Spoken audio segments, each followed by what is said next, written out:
Welcome to the Secret Sauce of Outsourcing podcast that's dedicated to making you better at working with OFS, online Filipino specialists. This is episode 296. Are there actually talented OFS?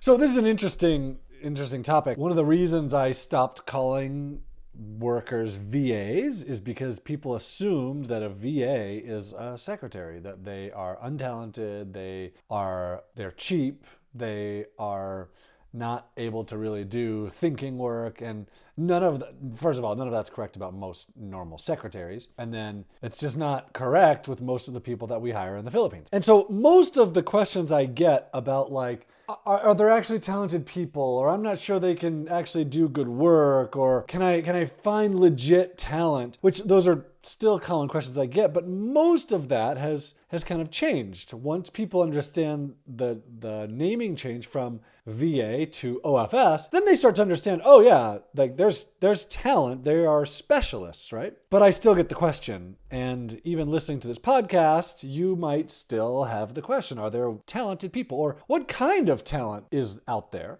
So let me answer that today. So the short answer is yes, there are talented people. I have hired really talented programmers, designers, SEO people, content writers, people to do lead generation, data entry, make phone calls, customer service, user interface design, run my Facebook ads, run our Google ads, lead campaigns with customers. I mean, it's amazing the talent that I have found over the years. And then I get customers telling me about their amazing OFS all the time. They don't often delve into the details of it, but every once in a while I get someone that goes into the details with me about their amazing OFS and the talent that they found. So like Paul found an investment banking analyst out of the Philippines from Onlinejobs.ph. He said, this is a $250,000 a year person in the US.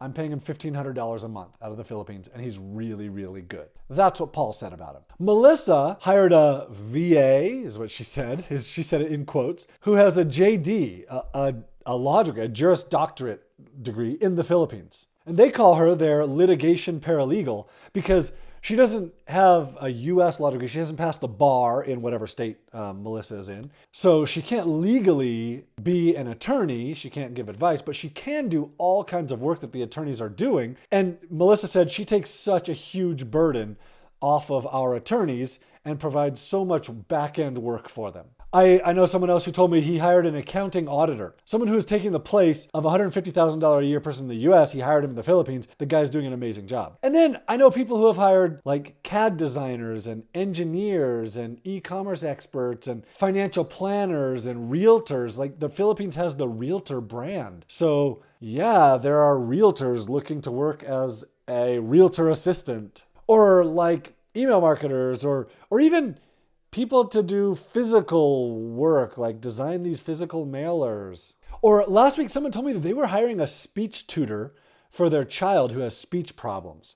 So they could hire someone locally at, $100 an hour, or they can hire someone in the Philippines at $5 an hour and have them like a speech pathologist, someone who's going to help their child learn to say their R's correctly. Basically, anything that can be done on a computer or on the phone or on the internet or over a video call can be done in the Philippines, and people are doing it. The talent that you find in the Philippines is on par with the talent you find in the US. It's just like 1/5 to 1/10 the cost. They're really, really good people. So then the next question I often get from people is, how do I find someone I can trust? And I cover that in detail at onevaoa.com.